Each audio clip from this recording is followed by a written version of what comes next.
அத்தனை செல்வமும் உன்னிடத்தில் நான் பிச்சைக்கு செல்வது எவ்விடத்தில் வெறும் பாத்திரம் உள்ளது என்னிடத்தில் அதன் சூத்திரமோ அது உன்னிடத்தில் ஒரு முறையா இருமுறையா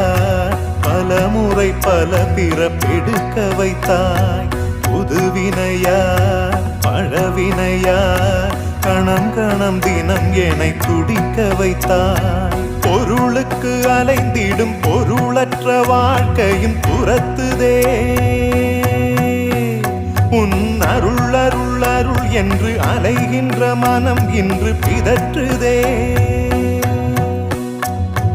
அருள் விழியால் நோக்குவாய் மலர்பதத்தால் தாங்குவாய் உன் திருக்கரம் என்னை அரவணைத்துனதருள்